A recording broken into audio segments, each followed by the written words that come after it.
Does anybody else call you Bam Bam? Or is that just It's here? been a long time since I have been regularly called Bam Bam because I got that nickname in the fire service. So I tore up a lot of stuff, so they started calling me Bam Bam there. Whenever I got out of the fire service, they quit calling. Now there's a couple people that I work with there that still call me that, but yeah. Tore a bunch of stuff up. I did, yeah. House is on fire. They don't need the windows. How you doing today, Bam Bam? I'm good, man. How you doing? You ready? I'm ready. What about you? Yeah, it's the end of the week.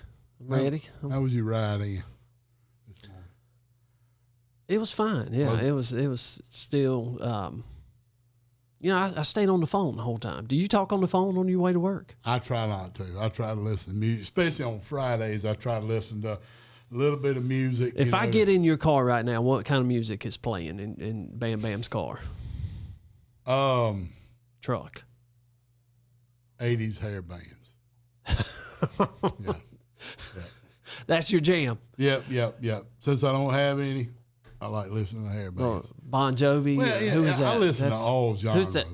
80s hair bands. Who? Give me Skid one. Row, Bon Jovi, Motley Crue.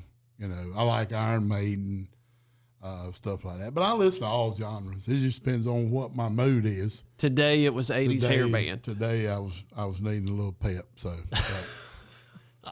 so I was smoking in the boys' room, and then I was listening to other stuff. Just a barrage of 80s. Maybe if I bands. listened to more music coming in, then it would kind of set the tune for it. I was on the phone. I was dealing with issues at 6 o'clock this morning. Yeah. Usually I listen to rap on Fridays. Do you? I had a conversation with Deja about that yesterday. One of our fine, upstanding crackpot, just jam up research department members. You were talking about your love about how rap. I like to listen to a little bit of rap. Well, who's your favorite? Bam, Rap? Bam. Yeah. Just pick one. Snoop. You're a Snoop fan. I like Snoop. Yeah. What's your favorite Snoop song? Probably G's and Hustlers. Okay. All right. Look, we had to. So let me tell you this. I was going to ask you. Have you ever encountered road rage? I think I saw some this morning on the way in. No, I've seen it before. Yeah, I've seen it. I've seen a younger person in a Cadillac kind of pushing up on my bumper and then swung out, did the old hard swing out with the light flash on me. Really? Yeah. And what'd you do? I conducted myself according to our core values and did not do anything. Well, yeah, I'm proud of you. Yes. Did that take some self-restraint? You would not believe the amount of self-restraint that took. You know what? You made me think of a story. My brother and I, when we first got our license, he's about a year younger than me, 13 months, and we were driving around, and we thought we were cool, man. We had our car, and we're driving, and this truck, 18-wheeler, did something, pulled out in front of us. I don't know what happened, but we come by, and my brother was in the passenger seat, and he threw up his middle finger. And we went by, and we laughed. We thinking we're all cool, and we forget about this truck. And we pull up to a stoplight about 2 or 3 minutes later. And all of a sudden, we hear, psh, and those brakes locked on, and this guy comes out of the truck, and he starts hammering on my brother's window. He said, "Give me that finger now, boy." I said, "Go. Hit the gas.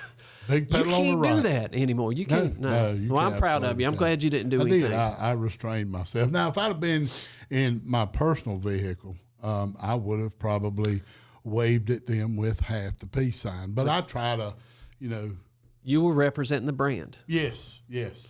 Well, thank you. Yeah.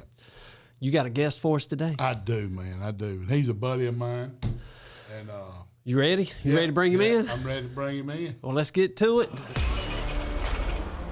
The sound of that tractor means it's time for us to go to work. Welcome to the Give Us the Dirt podcast, powered by Hoopah Grading Company. I am Brandon. This is Bam Bam, and we are your hosts. Well, I'm excited about this one. Let's introduce our guest. Today, we've got a guest who's not only a senior project controller, but also someone who's deeply passionate about safety, education, and all things mining. John Keane is a true industry veteran with over a decade of experience in the world of gold, silver, and copper production. John's journey in the industry began in 2008, and since then, he's worn many hats, from working on mechanical piping to handling civil projects, even diving into the world of project management. But there's a twist to his story that sets him apart. Over the past 7 years, John's been a key part of the team at OceanaGold, a company that's blowing up the mining industry. You see what they did there? Yeah, they did. Yeah, they did. But here's where it gets interesting. John is not just crunching numbers and managing projects. He's also a genuine hero as a member of the mine rescue team, which John considers it his most significant professional achievement. So grab your mining helmets. Let's get the dirt on essential metals, renewable energy, and the incredible story of John Keane, a man who's helping to keep our mines safe and our world running smoothly. How you like that, John? That's impressive. That's impressive. It sounds a heck of a lot better than what I wrote. Well, welcome to the Give Us the Dirt podcast. It's good to have you here. Well, thank you very much. I appreciate that. How did Bam Bam talk you into doing this? He's done a lot for me over the years, for 100%. Has he? And it's hard to say no when Bam Bam asks for a favor, a visit, or just a hello. So. Well, that's great. Well, he's told me a little bit of your story, but I'm excited to get to hear more of it today because it sounds like you've had a pretty fascinating career, and it sounds like he's given you credit for some of it already. Oh yeah, 100%. Oh wow, 100% credit for it. Yeah. Hey, I'm proud of that. I'm proud of it. Hey, John is. I met John at the gold mine. He came in with another company, a subcontracted company, and you were safety then. I was safety then, correct. With the company, correct. And me and John got to be tight because their mobile unit was right next to security's mobile unit at the gold mine, so we were kind of became cohorts there. And then John came on with the gold mine with OceanaGold, and I snatched him up and put him on the rescue team. So I can't wait to learn more about this rescue team because that, I know you said here that's what you consider your most significant professional achievement. I can't wait to hear more about that. But let's start with how you got into this. How did you get into the mining industry? Man, that is a long, long story, and I like to go back a little bit there and talk about how I got here to South Carolina and then how I got into mining, because never in a million years did I expect to be doing what I'm doing right now. I was working in a different trade back on the West Coast, actually, and decided to move to South Carolina around 2008. Just wanted a change of pace, and I wanted a great place to live, and South Carolina really fit that bill. The Charlotte area in general actually is what I was really kind of aiming for, and just expected to continue on doing what I was doing. I actually was commercial printing, of all things, and that market really had a drop in production, or around that time, the advent of the internet. So I kind of got back into the trade or the construction trade because I did that to pay my way through college back in the day. And man, I fell into it, and I started to just really love working outside. Now, what were you doing in college? What was your role, construction job in college? Oh, well, in college I was a biology major, but I knew how to swing a hammer, and it paid better than most other jobs. There you go. So that's what I was doing. So I'd work after hours, weekends, summer breaks, all to save money, just so I wouldn't be broke. So you're in commercial printing. Correct. But the goal was to get to East Coast. You wanted to be here. Correct. So you move, you find yourself in South Carolina. Did the job bring you here, or did you come here and say, now I got to find a job? Came here, now I got to find a job. Okay. Had nothing planned, just arrived and said, the place is big enough to find work. And took me a couple weeks, found myself a job, got back in the trades and the construction trade, and I was working for a contractor, basically. And it was a beautiful thing. You get to go to so many different places, meet so many people, learned so much about different industries, because you never know if you're going to be working at a paper mill, something quite common around here, plywood manufacturing plant, paint plant, forges, all kinds of things. And eventually, after years and years doing all kinds of tasks and jobs in this company, I found myself working at a mine. Who would have thought it? So how did that happen? What do you mean? So how do you find yourself working in mine? Did somebody call you and say, hey, we have an opening at the mine? Or Well, like Rusty had just said, we were actually part of the contract crew that was actually building the mine. It was kind of starting up again. This mine's been around for over 200 years, 1827, almost 200 years. But it's opened and closed throughout the years. Is this the same mine that you're at today? The same mine I am at today. So when they decided to reopen it back in 2015-ish, my company was actually contracted to come and help build parts of that mine and the processing facilities there. So I came along with my company, and that was actually the first time I was full-time safety for that company, was at that mine job.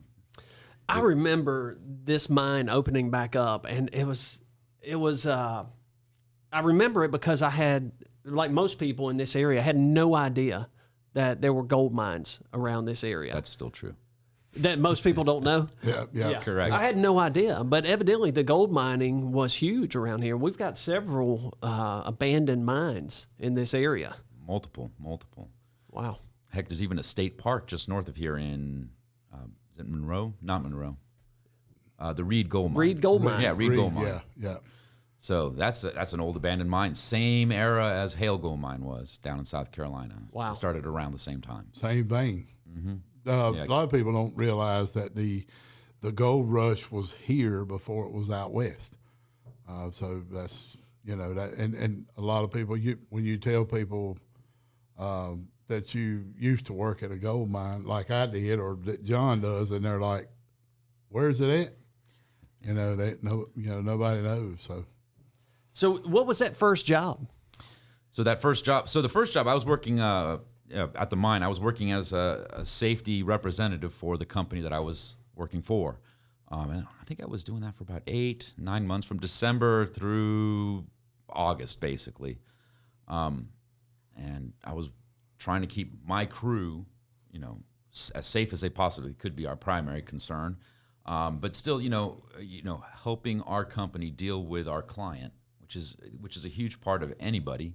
You got to work with your client and figure out a way to facilitate getting the job done, doing it the way we need to do it to keep ourselves safe, and doing it the way the client wants. Yep. And so that was a big aspect of what I was trying to do there for those months. And then being as helpful and open as I possibly could be with everybody involved, all the stakeholders. And I do believe that's why I ended up getting signed on to the gold mine. There was an issue that was not really in my area, but I helped kind of mend some of that or fix it so that way it was compliant with all the different things that needed to happen. And that's kind of when the gold mine actually approached me and said, "Hey, we like your attitude. Why don't you consider coming on with the gold mine?" And a few months later, there I was. Wow, that was an interesting twist to the story. I thought you had been in mining your entire career. You just found yourself at the right time and the right place and right opportunity. Industrial mechanical piping, and actually a few other areas of expertise. They also had a civil crew and an electrical crew, but I kind of did more of the industrial mechanical piping aspect of everything. Was kind of sort of my bread and butter. So 15 years you've been at the gold mine now, and you've played. Have you worn different hats throughout that 15 years? Absolutely. Yeah, that's one thing. That's one thing I love about any job I get or any task that I'm assigned to. You got to have growth, and you got to have a good attitude, and you find that you get new hats as you mature, and leadership sees that. So I started out as a simple safety advisor, and bread and butter. You're in the trenches. You're out there with the guys every single day, and it's a wonderful thing. You got to care about people, and I do. And you get there and you help people do what they need to do. What makes me really proud about when I was doing that, and still to this day, is when when people come and look for you to ask you for your help, your opinion, how do I actually get whatever it is done? I think that's a good sign that you're doing things the right way. So that's how I started, and I was doing that for a few years, and then all of a sudden a training opportunity came up. Our trainer actually retired quite suddenly, I might add, and all of a sudden I heard on a Friday that Monday I'd be starting the training, and I'd have to do a 24-hour class starting Monday morning. And so that was a little bit of a shock. That wasn't a question, was it? No. He was voluntold. Yeah. My next paycheck was going to be picked up in Alabama or something like that. That might be. You've been listening. I've been listening. That's great. Yeah, I have no hair bands in the car. I listen to podcasts almost 95% of the time. Yeah, that was from Henry Battens. Henry Battens was he, Concrete Supply. Concrete Supply. Okay. Yeah. I couldn't remember if it was him or there was a roofer that I kind of Yeah, enjoyed your as next well. paycheck's going to be in Alabama. I suggest you be there. In Alabama. So yeah. My next task was starting a 24-hour class on Monday morning. Good luck. Yeah.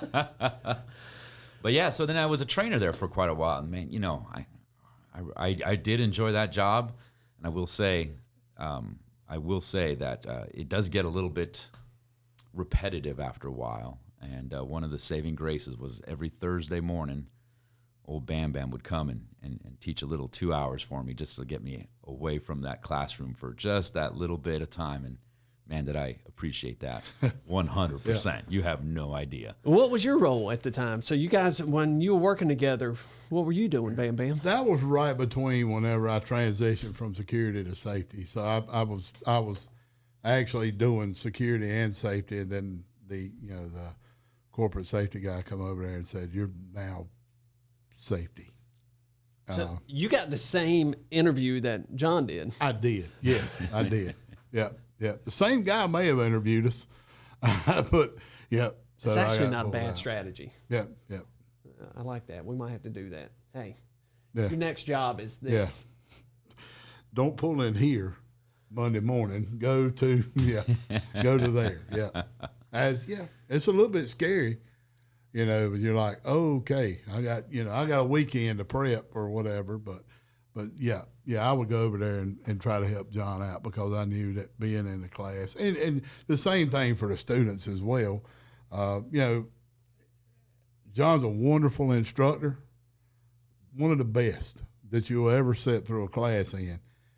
But sometimes they just need a little break too. The people in the class just need a break. We try to rotate out in there so they're not listening to the same person for 3 days, and that's why. It's just not just the instructor, but the students, need a break as well, and we were able to do that. Those changes, whether they're small, like over a few day class, or even in your career, are just a wonderful thing. Yeah. You get and it's usually a vote of confidence. Somebody looks at you and says, "Hey, I think this person is available and able to do this next step." And when you get voluntold, to use the term I've heard before, that's the way I take it. They expect and think that we can do the job, or I can do the job, and I'm going to meet that challenge head on. And it's actually a nice change of pace, tell you the truth. You can get stagnant in any job, and it helps get, we talk about complacency and safety often, but you can get complacent anywhere if you're not growing or learning or doing something new. Absolutely, yeah. We're always trying to find new ways and break up the monotony of it a little bit. You've got to have energy to do that too, and that's a tough gig. And so you're a safety advisor. You go to trainer. I go to trainer. Do that for a few years. We changed that. Now I become a senior safety advisor. Kind of get back in the field. I do a little bit of safety contractor, site contractor representative, I guess you'd call it. Yeah. Move back into the processing plant. We try to change that up, at least your area of responsibility. Actually worked a little bit with the heavy equipment as well for a little bit of time, and that was actually kind of new to me at the time. I had always been more on the like I said, industrial side earlier, so process plant and those kinds of things were really my comfort zone. So they pushed me out of my comfort zone when I started dealing with heavy equipment, which is something that you guys do all the time. So That's great. Did you enjoy that? I did enjoy that. I did enjoy that very much, and a lot to learn there. And you just find the right people, those that are willing to teach, and people have the right answers. People know what's right, and you just got to be willing to help motivate that and reinstill the values of the company or just the core values that we have. So that was my role there for a while. John, listening to you, so I need to know, what does a gold mine operation look like now? Are y'all still using like the pans and doing that on a now? bigger scale? On a bigger A slightly bigger scale. Yeah. A lot of people watch the gold rush on is that Discovery? Right. I think. Yeah. And that's an aspect of mining, but that's not what we do here in South Carolina. And most large mines are not doing that kind of thing. We're actually mining gold, and it is a large operation. We have probably around 600 employees now, and we utilize blasting and heavy equipment to move hundreds of tons of gold per hour, or hundreds of tons of ore per hour. Yes. And so walk me through. Tell me, for those that are listening and people like myself that have never been inside of a gold mine, is it a big open pit? Is it underground? Are you digging and big chunks of gold come out? Gotcha. Well, yeah. Yes, no, and both. Currently, Hale Gold Mine historically, Hale Gold Mine has been an open pit mine, which is kind of what you would think of when you see the pictures of those big hole in the ground that look like little stair steps coming down. But last year, we actually started our underground operations as well. So now we have a tunnel, or we call it a portal, heading down underground into basically an ore body that is deeper than what we can reach from the surface. So we're actually doing both.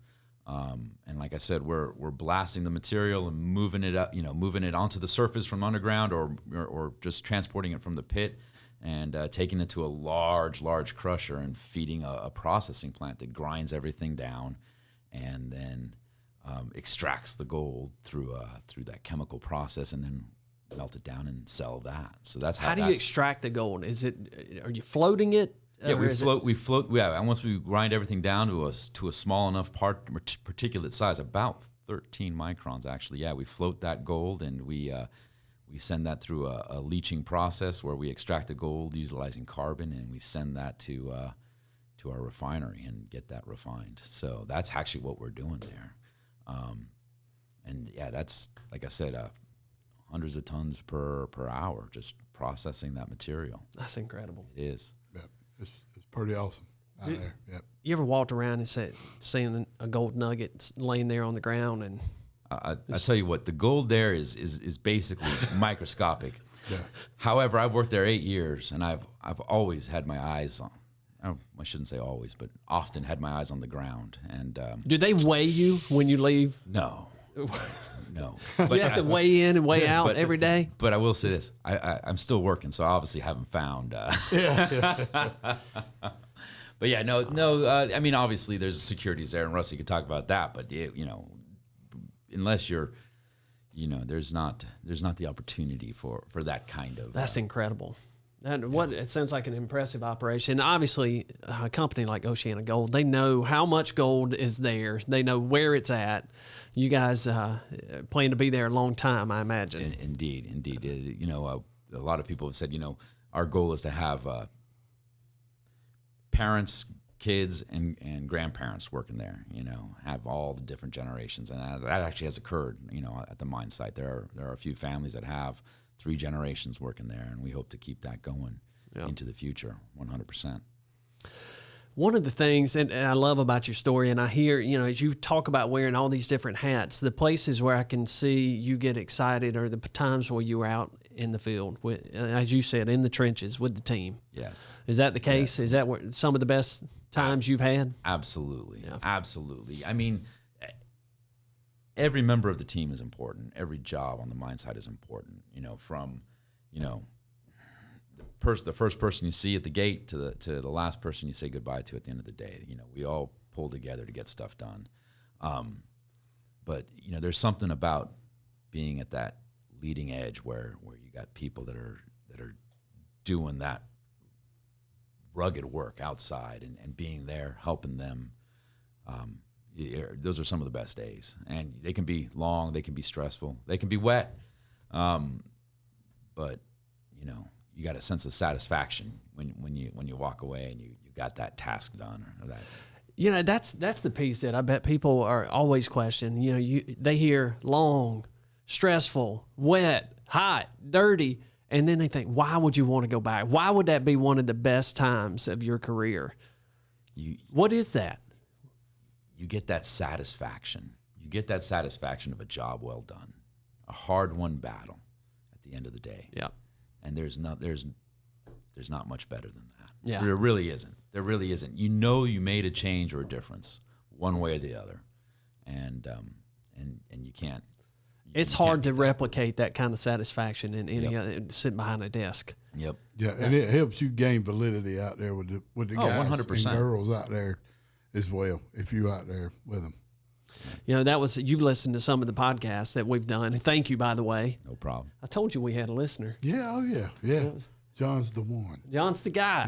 Yeah. But we've really concentrated on telling the stories of owners and founders and that C-suite. And we started getting feedback that you're not talking to people that are out there in the dirt. Right. That are out there in the trenches, on the ground, that are doing the stuff. And we said, you know what, we're going to. And so you've been there. You've done that. Oh, yeah. What are the challenges that are happening out there in the field right now? What are they talking about when leadership's not around? That's a good question. Honestly, if you've instilled the right crew, or if you have the right ethics or the right values in a company, and this is what I see in the field all the time, is people want to do the right thing and they want to get the job done. Obviously, not every day is the best day, and sometimes people don't have or always have the best attitudes, but generally speaking, you got the right group of people. They want to figure out how to get it done safely, the way it's supposed to be, and that is usually the goal. That is usually what I hear being talked about in the field, and that's hugely important. That's what got me to where I was at. I started green in the construction industries, I guess, again 15 years ago, and having that right attitude and that attitude that, what can I do to do a little bit better or do a little bit more or learn something, is what really helps get you where you want to be in the future. Yeah, I think every contractor out there would say, yeah, we all, like, if we could have the right group of people doing things for the right reasons, the right way, that's what we all want. Yep.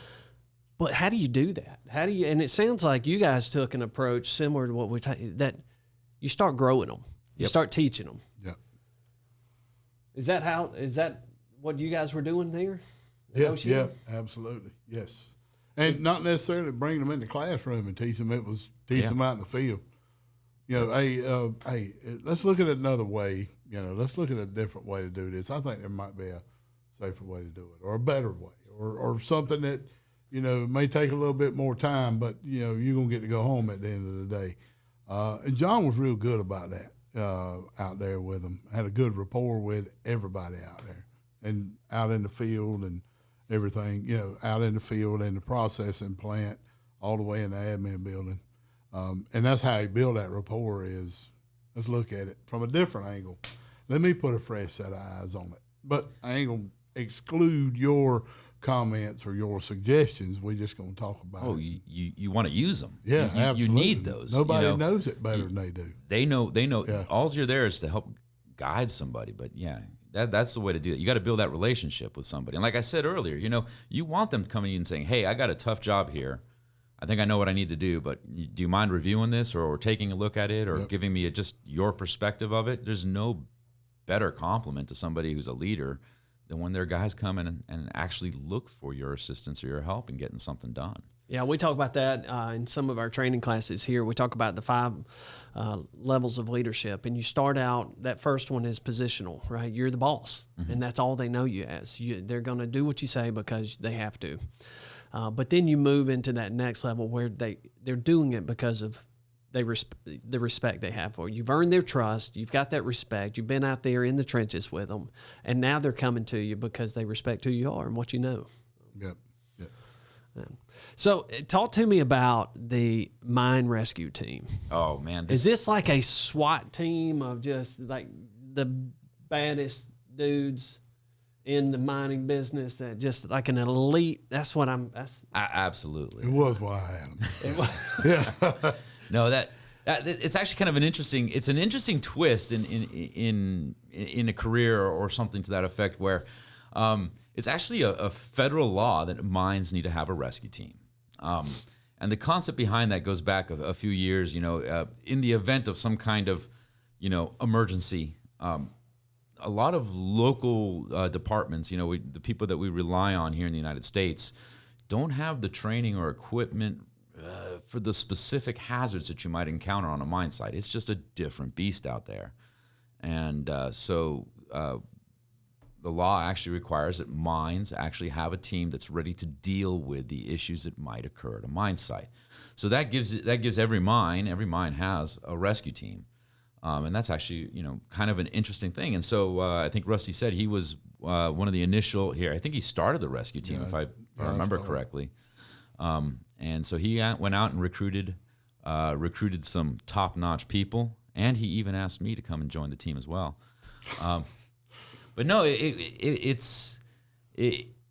really stretches you. There's a lot of things that you're learning, that you're training for, that put you beyond your comfort zone. And it is a wonderful, wonderful challenge. And man, just being out there and being able to help people in a time of need is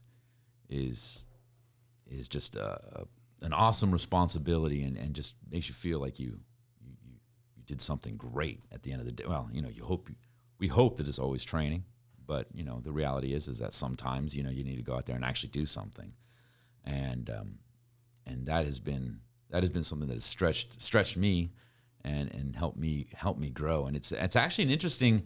Actually, kind of wanted to bring this up in a little bit different vein. If you're out there and you're working and you want to change in your career or change in your trajectory, and it doesn't have to be a rescue team per se, but if you're volunteering for things, you have to show responsibility in doing that, and you're growing your leadership in that. And all of a sudden, one of the biggest issues we have with like the rescue team is that as people mature on this team, they get more and more responsibility in other areas of their job or their career. And then it gets harder and harder to hold them on that team, because all of a sudden they have more responsibility somewhere else. So we constantly have fresh new recruits, and we're going back to square one and getting things off the ground again. And that's exciting, and all of a sudden you were the trainee and you're becoming the trainer after you've been on that team for a year or two or three, and all of a sudden now you're the grizzled old veteran, that knows what needs to happen.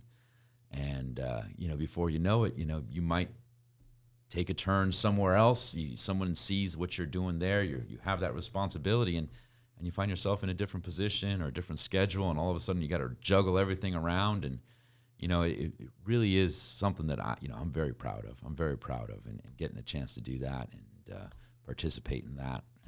It's been a highlight at the mine site. Some of those best days, were long, hard. Once again, we talked about outdoors and whatnot. You're sweaty and dirty, and you climbed up some scaffolding and rappelled off some structure, and turned a car, cut a car apart and pulled it apart. But those are fun days. Oh, that's what I was going to ask you. What does that look like? What does that training look like? Because if I'm hearing you right, this is a special group. We're going to use the word elite group. That sounds better, right? Yeah, oh yeah, yeah. This is an elite group that all you do is train for a situation that you hope you never have to use. Exactly. You hope you never have to actually use it. Has your rescue team ever been deployed? We have been deployed on the mine site. Luckily, I guess most of the time it's been fairly minor incidents, and those are the best ones. You want people to have overreacted, and it's not nearly as bad as they thought it was. That's beautiful. It's It's just a boo-boo, not a life-changing event. One of the exciting ones, I remember we had to rescue somebody out of a truck, you know, and so we had to climb up onto a truck. We had to use our rope rescue system, set it up, get the harnesses on, climb up this truck and rescue somebody out of the truck, you know, and you're finally utilizing all those skills. And you got in the back of your head, you know, that training starts to kick in, and you start realizing how important it is, how important that training was. Because when you're actually out there doing it and you have the stress of an actual event, you know, now you hope it just kicks in like second.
Trainings are a little bit longer, and then you have to, usually it's a 8-hour a year kind of refresher, you know, and so our training cycles through all these different refreshers every year, and then the new recruits have to take the extra courses or the extra time to get that initial competence level.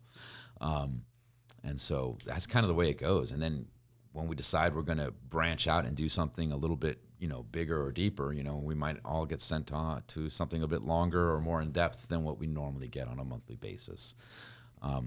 So that's the way the training system works. And once again, you know, it's kind of a volunteer agency. You know, the hourly guys get paid to be on the mine rescue team, but they come on their days off to do that training. So it's once again extra responsibility, showing that you want to do that.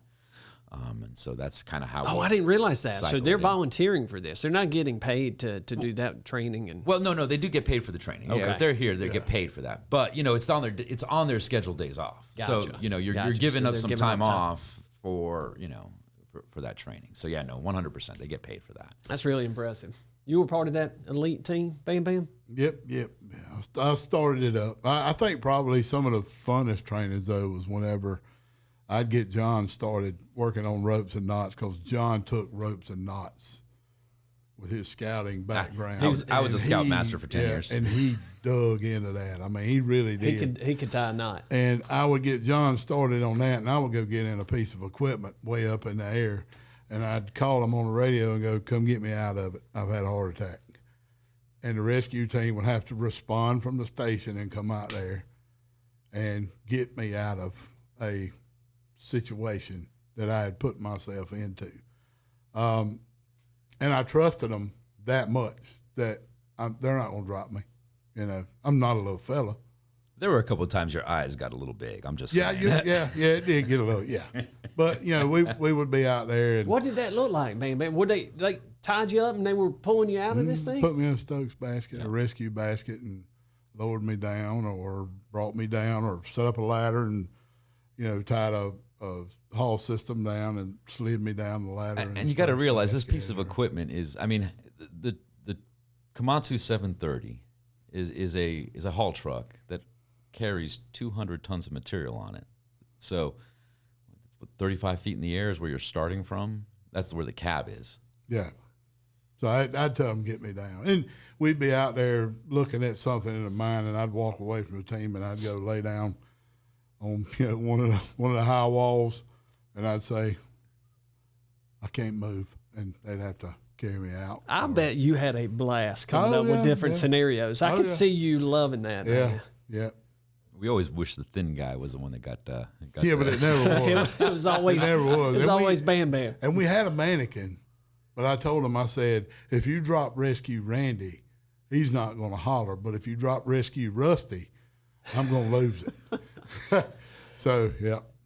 Yeah, it was a good team. I was honored to have set that team up and got them the training that they got. But John was an integral part. I actually had to work on John a little bit to get him to actually make time for us because he was so busy training and everything. And I told him, I said, dude, I gotta have you. You gotta be on the team. So, but it was. And yet now you say that's one of the most rewarding parts of your career. Absolutely, That's great. So that's really cool. I'm fascinated by that. Bam Bam, you used to be in, you're first responder, and so you train for these scenarios. You've been doing this your entire life, training for situations that you, where somebody could actually be hurt, they could be injured, they could be sick, something could be bad, wrong, but you're training for that. So there's a part of you that you're ready. You want to be deployed. Yep. But yeah, you also want to make sure that nobody's hurt and everything. You don't want anybody. The best ones, like John said, are the ones where you go and they're like, nope, everything's okay, But we have had to pull somebody out of a confined space. We have had to pull somebody out of trucks. We've had to go get people in remote locations that have gotten too hot, dehydrated, and passed out. Things like that. Nothing. We've had somebody in the bottom of the pit, break an ankle. We had to go get them and bring them out. Things like that. Thankfully, nothing any worse than that. The guy that we pulled out of the truck, whenever we made patient contact, first thing he wanted to know was, "Where's my spit bottle?" And that was good because we knew he's up, he's talking, he's good. He's in a. That was the first thing that came up. Yes. That was. Help me find my spit bottle. Where's my spit cup? Yeah. I said, Well, it's when you know that he's okay. Yep. That's the best ones. That's incredible. Talking and moving. Yep. I heard you repelling. Oh yeah.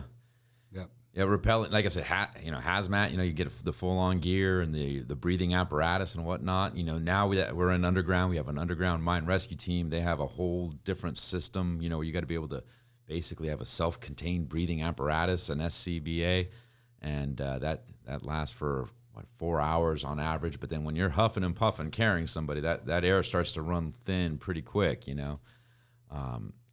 There's so much opportunity to learn so many different things on a mine site, especially one that size. Yeah. You if you're bored, that's your fault. There's opportunity for almost anything and everything. Well, hats off to both of you for doing that. It's encouraging. We've all seen those situations on the news, and you hate to see that. It's one of those where everything just stops, and you hold your breath until you find out that somebody's okay. But to know that team is out there training all the time for that situation, that there's somebody ready to go. So hats off to you for doing that. Yeah. All right, John, so you've worn many hats. What's left? What's left to do?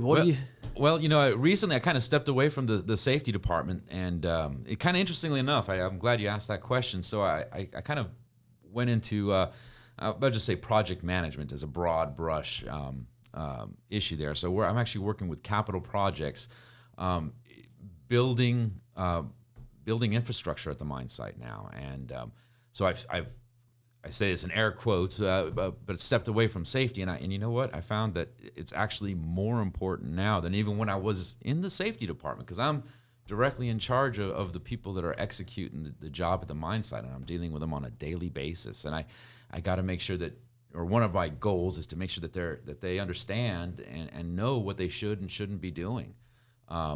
Things change. I know that Hoopa Grading does some work in the regular world and some work in the mining world, and so a lot of your employees know that there's some differences and whatnot, and that's just trying to keep those people knowledgeable and understanding of what they should and shouldn't be doing, and really helping make the decisions and set up work and job sites in a way that they can be successful, and that's really what we're doing on a daily basis, almost anywhere you're working. And so this is a new challenge. I've been doing it for about 7 or 8 months now, and I have to say that I've been just excited as can be, working and getting things done, and just having that new hat on my head and learning new skills. I've done it all before, but from a different perspective. So now I'm kind of taking all those little perspectives and all those different learnings that I've had throughout the years and kind of coalescing them into this new position and, just enjoying the heck out of it. That's cool. Yeah. That's cool to hear you say that. We get people all the time that come in and they think, all right, I want to be a project manager. There's some glory to having that title right there, right? But to be able to step into that role with the experience that you've been able to develop over the last 15 years, it's a different deal. It's a different deal, and it's surprising too. Some of the things that you thought you knew, maybe you didn't, and some of the things that you thought would be difficult, maybe you realize, oh, I've done this somewhere else, and I can bring that forward and take care of it. There's definitely learning to happen, but that's a good thing. That's a good thing. Once again, we don't want to get complacent. We don't want to get stagnant, and if we do that, you're going to start losing interest. Yeah. And so that's definitely not the case in this field.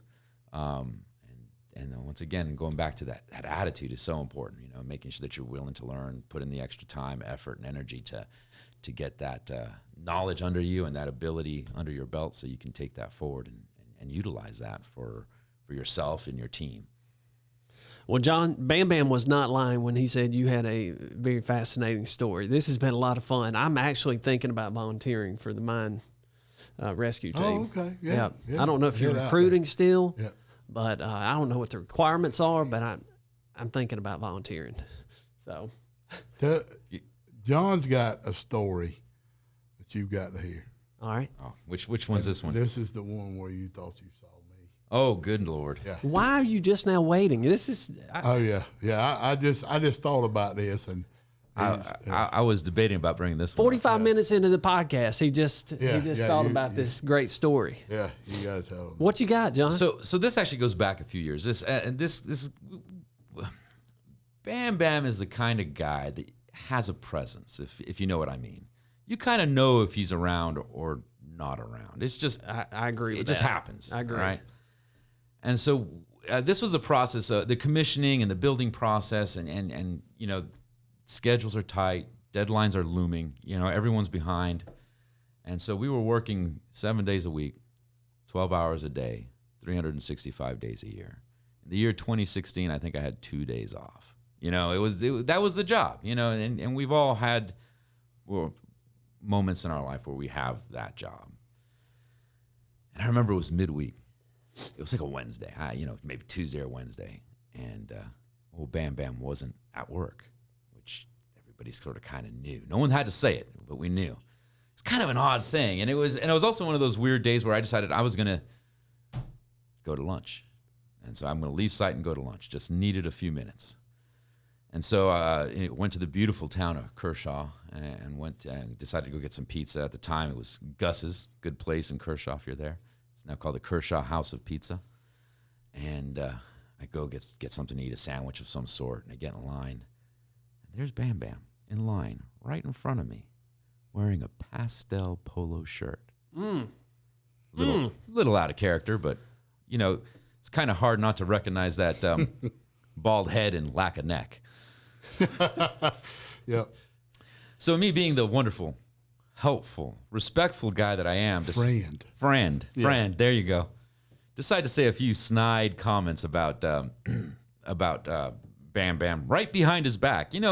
Maybe just loud enough so he can hear me. And I'm sitting there giggling, and I'm bringing up something about lack of neck or bald head or security team this or whatever. It's some of just a little poke, here and there, because he was going to turn around, and give me a big old hug or something like that. Well, nothing actually happens, so I have to poke just a little harder, maybe a little bit louder, just to make sure you can hear. And all of a sudden, this large man turns around, and it's not Bam Bam. Oh no! Have you ever seen a bird try to fly backwards? I'm trying to swallow these words and pull them back, and there's this. Oh my gosh! I figured I was a dead man. I didn't think I was going to make it out of that restaurant alive. I think I stammered the words. I am so sorry. I thought you were. What did he say? Rusty Duncan. What did he say to you? Oh, he cracked a grin once I said his name. you realize what had happened. I think they'd worked together in the past. They knew each other. Oh, he knew Bam Bam? Oh yeah. Oh yeah. That saved your life right there, I think it did. I think it did. But yeah, I was in the wrong there. That could have been a bad day. I expected it to be. I'm glad he smiled because, you know, some people that I may have met may not have smiled over the years. Look, but there's two takeaways there. Number one, your angels were watching over you that day. 100%. And the other takeaway is there's another Bam Bam out there. There is another one. That I thought we had the only one. Yep. Well, truly, you have the only one, but there's some. I got twins out there. John, it has been so much fun having you in the studio today. Thank you for being willing to come in and share your story with us. It sounds like you're doing some amazing things. Best of luck to you in your career, and look for my application to come in on the mine rescue team. Absolutely. We'd be happy to have you come along. Thank you for digging in with us on this episode of Give Us the Dirt, powered by HGC. If you liked what you heard, make sure you leave us a rating and a review, and subscribe now on our Apple, Spotify, or YouTube channels so you never miss an episode. To share feedback or suggest our next guest, visit our website at giveusthedirtpodcast.com.